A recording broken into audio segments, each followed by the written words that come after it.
sur Trésatal. Et bonjour. Bon, on se retrouve donc ce soir avec une autre histoire de 13 à table. Ouais, moi je me suis dit, c'est bien, j'allais en faire pas beaucoup de parties parce que en fait, tu vois, Aidan, si tu fais 3 histoires à chaque fois, tous les soirs, bah non Aidan, non. Parce que forcément, là, si on commence à en faire une à chaque fois, bah, forcément je vais continuer dans ce rythme-là. Bon, la dernière fois j'avais quand même passé énormément de temps au montage, ça m'avait occupé, mais bon, j'avais passé presque une journée au montage, c'était super long. Parce que 30 minutes quand même. Puis en fait, il fallait trouver aussi la solution. Et puis, donc, là c'est ma ligne. Je sais pas combien de pages ça fait. Attends, ça fait combien de pages? Ça a l'air quand même depuis. C'est de 33 à 55. Donc t'as 22 pages, ok.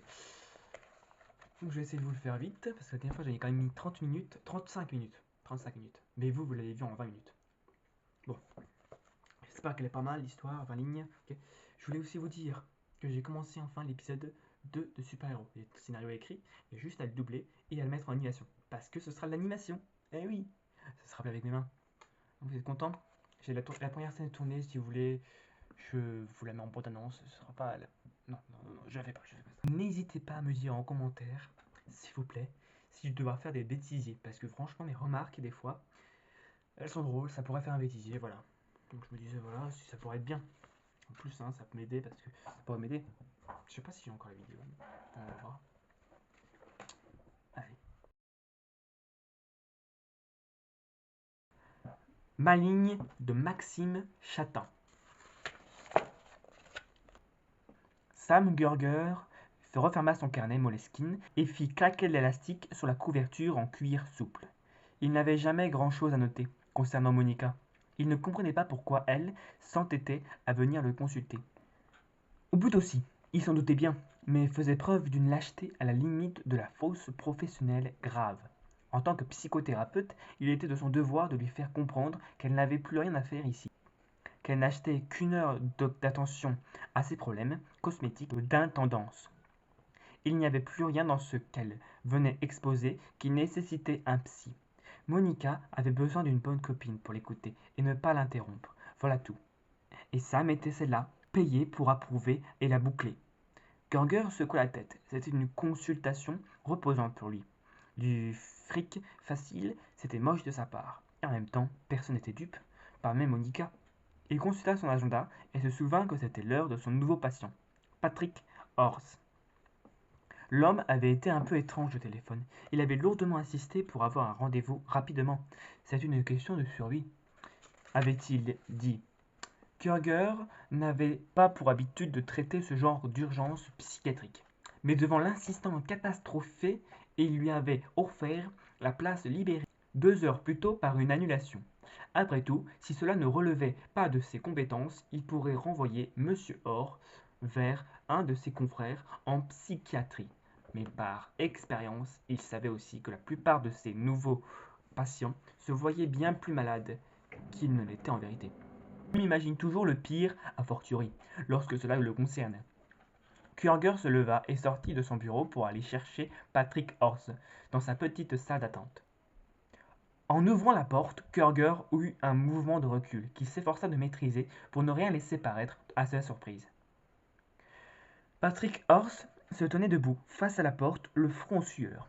Il occupait la moitié de la pièce, ou plutôt il envahissait la moitié de la salle d'attente. Son corps était si vaste, son tour de taille si imposant que Kruger demeura un instant stupéfait à l'idée que cet homme-là, si gros, ait pu entrer par les portes. Comment les franchissait-il? Monsieur Horst, merci docteur, merci de me recevoir si vite. Je ne suis techniquement pas docteur. C'est égal, je suis venu vous voir pour me dire si je suis fou ou non. À en croire une bonne amie et moi, vous en êtes très compétent. Eh bien, je suis ravi de l'entendre. Venez, nous allons nous installer. Dans mon bureau, nous y serons mieux. Chemin faisant, Kruger se demanda où il allait bien pouvoir l'asseoir, avant d'opter pour la méridienne.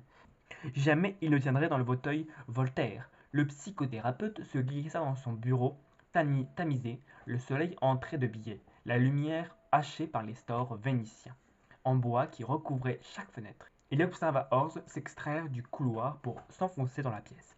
C'était exactement ça, une extraction. Il poussa d'une jambe pour faire passer une partie de sa masse et de l'autre tirait pour que le restant suive, son énorme ventre s'écrasant au passage comme un paquet de sable dans l'étranglement du sablier. Or avait sa technique, ses habitudes.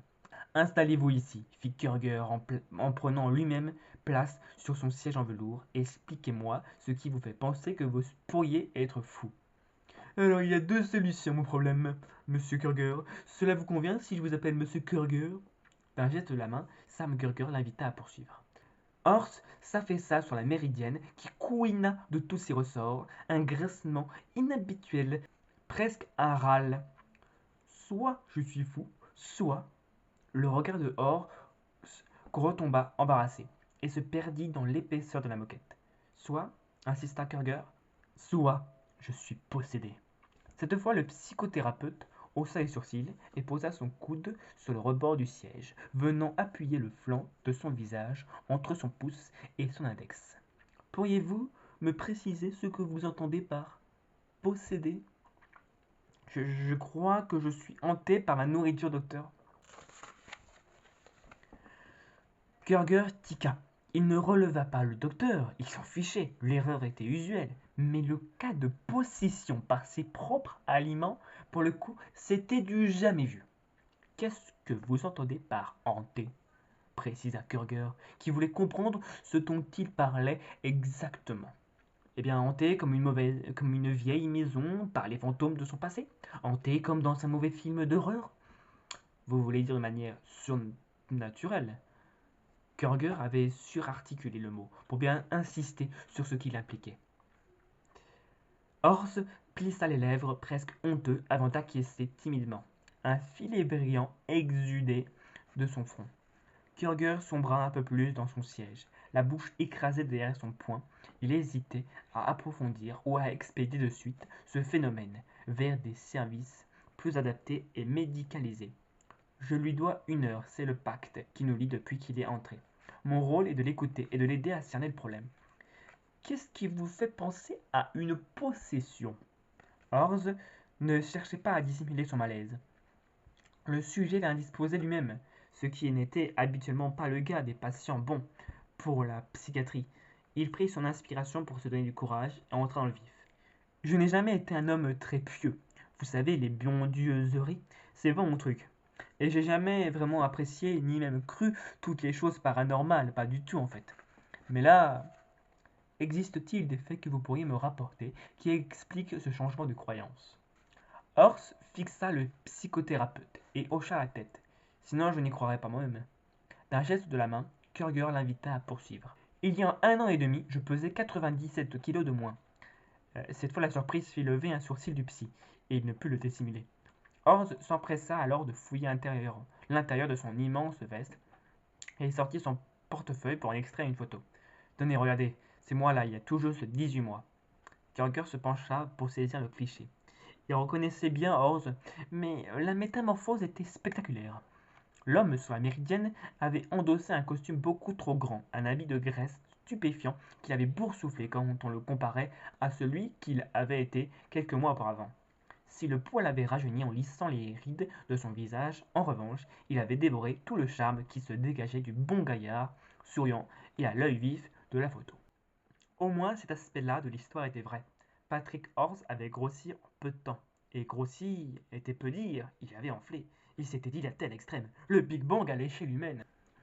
Kruger ne voulait pas prendre de raccourcis faciles, mais il ne pouvait pas s'empêcher de penser qu'un cas pareil allait certainement s'expliquer par un traumatisme ou la résurgence même masquée d'un bouleversement enfantin. Il ne croyait pas au principe des fantômes transgénérationnels, en vogue dans son milieu ces dernières années, et s'en remettait au bon vieux schéma de base, bien plus fiable et éprouvé. Comment est-ce arrivé? Vous vous souvenez-vous du point de départ de la prise des premiers kilos? Dans quel état d'esprit étiez-vous? Avant de revenir à ça, je voudrais vous raconter ce qui a suivi. Je crois que vous prendrez plus au sérieux ma théorie ensuite. Comme vous le souhaitez, Patrick. Je peux vous appeler Patrick, n'est-ce pas? Horst ne releva pas et enchaîna. Quand j'ai eu pris 20 kilos, les 2 premiers mois, j'ai commencé à avoir peur. Je mangeais tout le temps. C'était plus fort que moi. Une véritable obsession. Tout ce qui me passait devant, il fallait que je le dévore. Même la nuit, je me réveillais pour enfermer des biscuits, de la glace, des cacahuètes, n'importe quoi. Il fallait que je me remplisse. Jürgen nomma mentalement le terme se remplir n'était pas anodin. Il ne grossissait peut-être pas pour mettre de la distance entre lui et le monde, pour se protéger, mais peut-être davantage pour combler un manque. Sam, tu tombes dans la facilité, écoute-le plutôt. Certains soirs, continua Horst, je ne pouvais pas m'endormir en sachant qu'il restait un paquet de biscuits dans le placard. Il fallait que je le mange. J'ai eu une période où je vidais toute la cuisine de la moindre nourriture avant de monter me coucher. Mais c'était pire en fait. Je finissais pour prendre la voiture à 2 heures du matin pour trouver un commerce ouvert. Je ne pouvais pas lutter. Il fallait que je mange ou... J'étais incontrôlable, comme fou. Vous savez quand soudain votre dos vous démange et qu'il faut que vous vous grattiez immédiatement. Eh bien moi, c'était ça avec la bouffe, 10 fois par jour, parfois même 20. Une pulsion démente qui ne cessait qu'avec l'estomac plein à ras-bord. Impossible de faire autre chose, et cette saloperie se vidait presque plus vite encore. Horst transpira abondamment les auréoles, commençant à baver sur les marches de sa chemise. Alors, dit-il, je suis allé voir mon médecin qui m'a posé des questions sur moi, ma vie privée, professionnelle, le stress, etc. Mais tout allait bien avant cette boulimie. Il m'a envoyé faire des examens à l'hôpital pour être sûr, et c'est là qu'ils l'ont détecté. Quoi, donc un dérèglement hormonal? Non, une sorte de tumeur. Les médecins ont tout de suite pensé cancer de l'estomac. C'était une tache noire, logée contre la paroi, pas très grosse, mais tout de même. Étrangement, les analyses sanguines étaient bonnes. Cependant, les scanners ont confirmé la présence d'une masse gélatineuse dans l'estomac. Je me suis fait opérer 3 fois en près d'un an. La première fois, ils n'ont rien trouvé. Ils ont supposé qu'elle s'était détachée ou résorbée juste avant de passer sur le billard. Mais un mois plus tard, elle était à nouveau présente sur l'imagerie. La seconde fois rebelote, rien une fois ouvert, sous les statiques. Et la troisième, ablation d'estomac. Enfin, d'une partie, tout le côté où la masse avait apparu. Je n'en pouvais plus. Il fallait qu'il me retire cette chose en moi. C'était il y a 4 mois. Et depuis, rien n'a changé. Je mange toujours autant. Non, en fait, je mange encore plus. Je vais crever, docteur. Ce truc en moi est en train de m'assassiner petit à petit. Vous avez refait des scanners récemment? Oui, elle est encore là. Quoi qu'on fasse, cette saloperie ressurgit toujours. C'est comme si elle était maligne. Elle se planque. Elle se défend. Et rien du côté des analyses sanguines? Pas de cancer, pas de problèmes hormonaux, rien du tout? C'est ton Asperger? Mis à part le cholestérol qui a apparu, le diabète, et globalement tout mon organisme qui répond plutôt mal à toute la merde que j'ingurgite? Non, aucune maladie qui expliquerait cette tumeur. Kürger ne quittait pas son nouveau patient du regard. C'était un cas singulier, il ne pouvait pas le nier, bien plus intéressant que ce qu'il avait craint les premières minutes. Si son histoire était vraie, bien entendu. Et si nous revenions au point d'origine, proposa-t-il, vous souvenez-vous comment tout a commencé? Vous pensez bien que j'ai eu le temps d'y penser. Je me suis repassé toute ma vie de cette époque. Elle ressemblait à quoi cette existence? Pas rien d'original, hein, comptable, divorcé, depuis 2 ans, pas d'enfant, une histoire sérieuse depuis ma séparation, mais qui n'a finalement pas fonctionné. Vous étiez célibataire au moment où votre obsession alimentaire a démarré? Oui, j'avais eu une aventure avec une fille rencontrée sur internet 3 semaines avant, mais juste un soir, hein. Non, ça ne vient pas de là, je vous le dis. Je menais une vie, tout ce qu'il y a de plus banal, mais il y a eu un jour où les prunelles de Patrick Oz s'embrasèrent.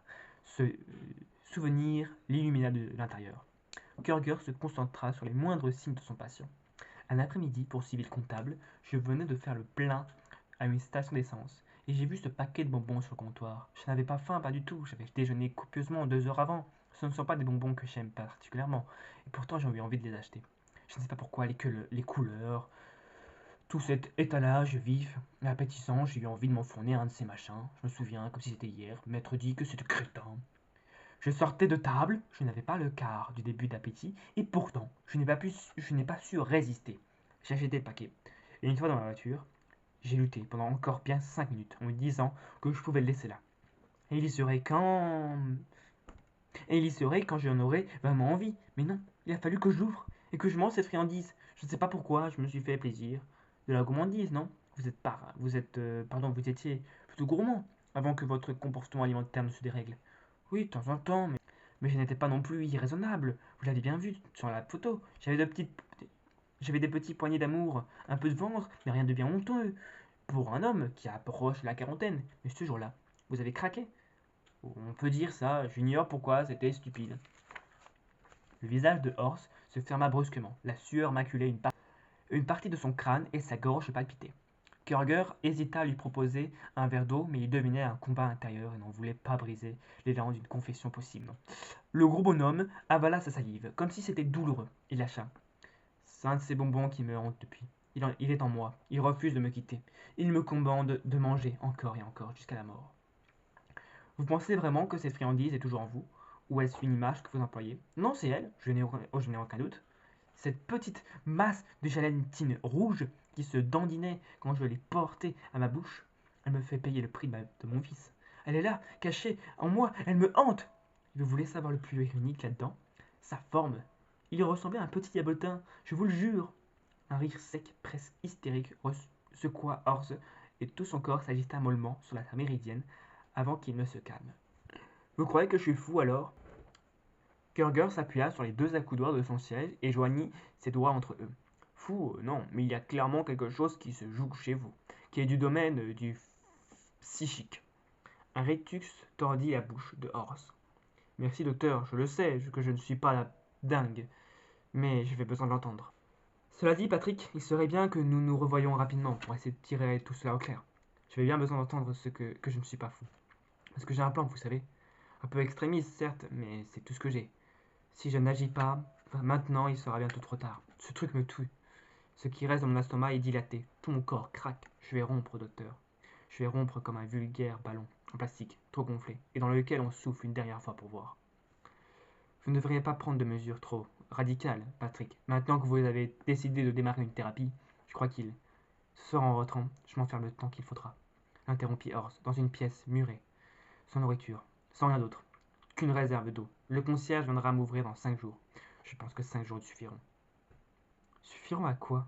Demanda Kürger inquiet. À fatiguer cette saloperie. Elle est tellement faim, elle a tellement faim, croyez-moi, qu'elle ne tiendra pas 2 jours à vrai dire. Je la connais maintenant. 2 jours je lui donne. Kürger prit une profonde inspiration. Et vous vous attendez à quoi? À ce qu'elle sorte de moi? Bon Dieu! Comme s'il s'agissait d'un parasite. Comme s'il s'agissait d'un parasite. Vous savez, votre méthode ressemble à une plus que tentative, un peu brutale, de sévrage, comme celle qu'on peut parfois employer avec les toxicomanes. Mais il existe des protocoles moins violents qui... Non, ça ne marchera pas. Cette chose est bien trop futée.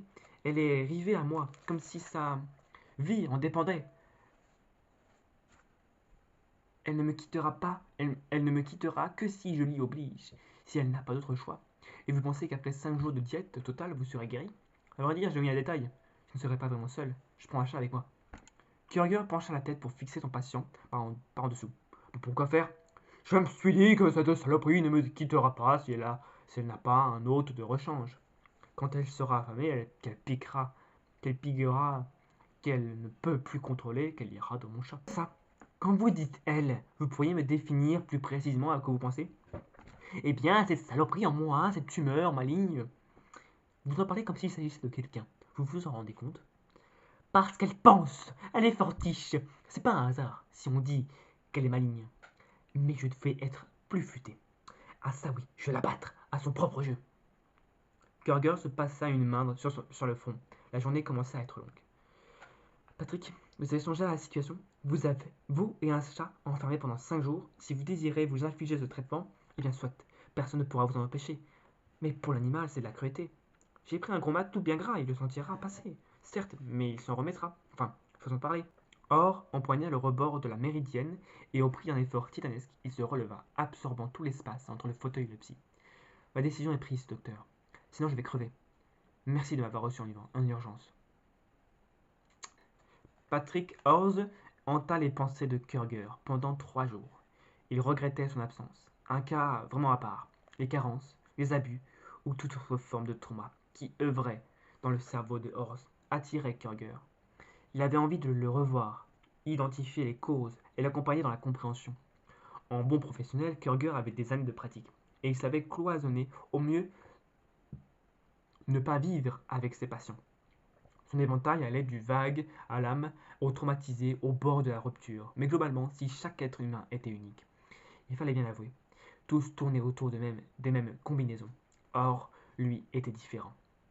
Pas seulement dans sa pathologie, mais aussi dans sa façon de l'aborder, si brutale, si entière, si envahissante. Et c'était probablement pour cela qu'il prenait de la place tout autant dans le monde que dans l'esprit de Kürger. Le psychothérapeute hésita à contacter les services psychiatriques pour prendre en charge son patient, mais il avait retourné le problème dans tous les sens. Rien juridiquement ne l'y autorisait. S'imposer une diète, même aussi radicale, n'était pas un critère d'internement.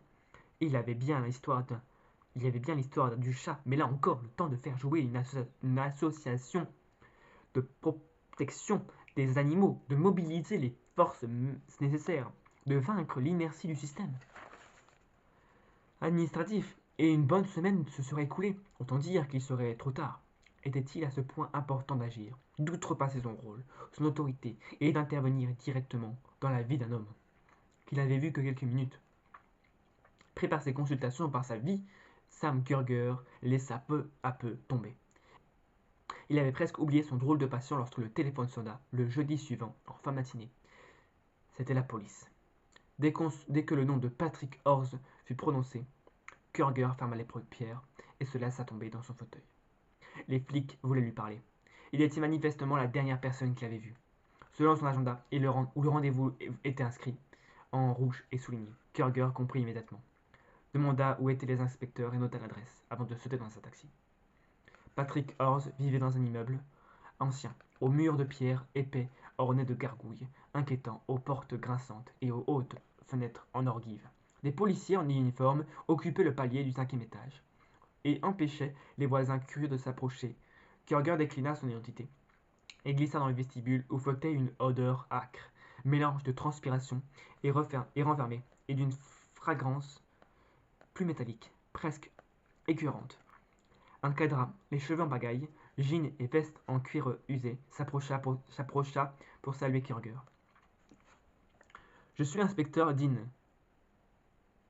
Inutile d'aller plus loin. Vous n'avez pas envie de voir ça, croyez-moi. Comment est-il demanda le psychothérapeute. À votre avis? L'attention de Kürger était saturée par les informations. L'entrée de l'appartement était assez négligée. Le début d'un salon qu'il entreapercevait ensuite avec des piles de livres d'art, les cadres au mur et toute l'agitation autour d'eux. Policiers, médecins, experts, scientifiques. Et au milieu de tout ça, Kürger intégrait la mort certaine de Patrick Horse, ce patient hors norme, qui était venu chercher son aide et qu'il n'avait pas su écouter comme il se devait. Kürger n'était dupe de rien. Il savait qu'il n'était pas véritablement fautif, qu'il renoncerait bientôt à la culpabilité au nom du détachement du professionnalisme. Toutefois, la mort de Patrick Horse ne serait jamais bien loin. Pour l'heure, elle était même là, jusque dans l'air qu'il respirait. C'est lui cette odeur osa le psy. Dean hésita, puis acquiesça. Qu'est-ce que vous pouvez me dire à son sujet? Pourquoi est-il venu vous voir? Mais Kürger était dérobé de questions, trop pour répondre à celles des autres. Il s'est suicidé, n'est-ce pas? Conciliant, l'inspecteur commença par répondre, je l'espère. Kürger fronça les sourcils, décelant dans le timbre de voix de son interlocuteur un malaise qui le tonna. Comment ça? Eh bien, soupira le flic, si c'en est pas un, alors nous avons un véritable taré sur les bras. Il s'était enfermé, oui, dans une pièce vide, fenêtre condamnée par des parpingues. Il avait pris soin de démonter la poignée intérieure de l'unique porte, de manière à ne pouvoir sortir sans une aide extérieure. C'est le gardien qui est venu l'ouvrir ce matin, comme le lui avait demandé M. Horst. Vous êtes au courant? En prenant soin de ne pas baisser ni le regard ni la tête, Kürger confirma d'un oui assuré. Il voulait s'affamer. Dean fit une grimace surprise. On peut dire qu'il a réussi. Il n'avait qu'une petite réserve d'eau et on n'a rien retrouvé d'autre. Il s'était enfermé là-dedans, nu. Ce que je comprends pas, c'est le timing. Il était venu vous voir il y a 5 jours, c'est ça? En effet. On ne meurt pas de faim si rapidement, pas en 5 jours, avec de l'eau à disposition. C'est à cause du décès? L'inspecteur fit une nouvelle grimace, gênée cette fois. Si on veut. C'est-à-dire, les deux hommes se toisèrent un instant avant que le flic ne décide de partager. Patrick Horse s'est affamé au point de se dévorer. Kürger serra les mâchoires. Pardon? Ce qu'il y a dans la pièce au bout de ce couloir, c'est un homme en obésité, morbide, étendu sur le sol, dans une pièce qui avait autrefois des murs blancs. Il s'est mangé les mains, les bras, et tout ce qu'il a pu attraper de lui-même, jusqu'à sombrer dans la conscience, vidé de son sang, Avant ça, il a commencé par s'attaquer au plastique des bouteilles d'eau, pour finalement se rabattre sur sa propre chair. Je pense qu'il aurait bouffé n'importe quoi en se trouvant avec lui. L'appartement tanguait autour de Sam Kurger. Soudain, il repensa au plan diabolique de son patient, et ses mots résonnèrent au loin dans le couloir, à moins que ça ne soit quelque part dans sa mémoire. Quand elle sera infamée, qu'elle pigera qu'elle ne peut plus me contrôler, elle ira dans le chat. Et le chat demanda-t-il d'une voix atone. Quel chat? Il n'y avait pas de chat quand on est arrivé. Le gardien, quand il a ouvert, il ne l'a pas vu. J'en sais rien. Mais compte tenu de que j'ai vu dans cette pièce là-bas, si Monsieur Orr avait le projet de s'enfermer avec un matou, je pense qu'on le retrouvera. Mais à l'autopsie et dans son estomac. J'aimerais savoir pourquoi il est venu vous voir, parce qu'à ma connaissance, je ne crois pas qu'on en arrive à se dévorer soi-même jamais. Est-ce que vous pourriez dire ce que Monsieur Orz avait, est-ce que Monsieur Orz avait des problèmes, disons, d'ordre psychiatrique? Après un moment, Kurger finit par hocher la tête. On peut dire oui. Le flic se fendit pour la première fois d'un léger sourire, à peine un rictus. S'il récupérait un psy prêt à certifier que la mort était un taré, alors l'enquête serait bouclée. Le jour même, comprit Kurger. Problème résolu au suivant. Le flic continua à lui poser des questions et Kurger fit de son mieux pour répondre, pendant que des hommes discutaient un peu plus loin pour trouver un moyen d'évacuer son corps si encombrant. En début d'après-midi, Sam Kurger annula tous ses rendez-vous et rentra chez lui. Il n'était pas capable d'assumer ses consultations.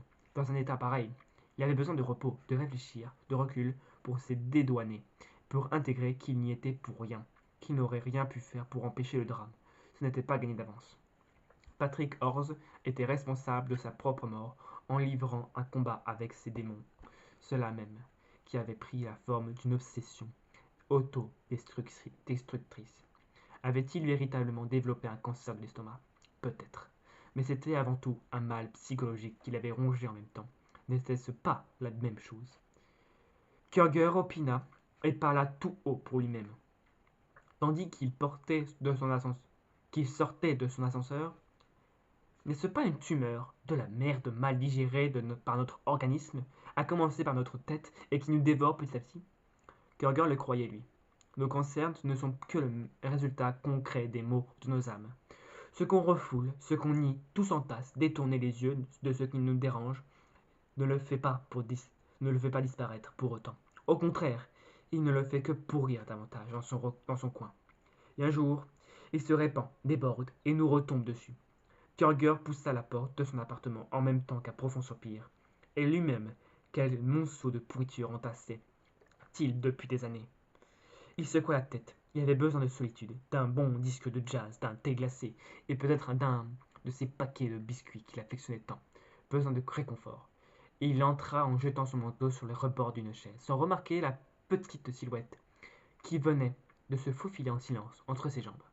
Une créature affamée, qui regarda d'un air gourmand Sam Kurger entrer dans la cuisine. Un chat noir, aux babines écumeuses.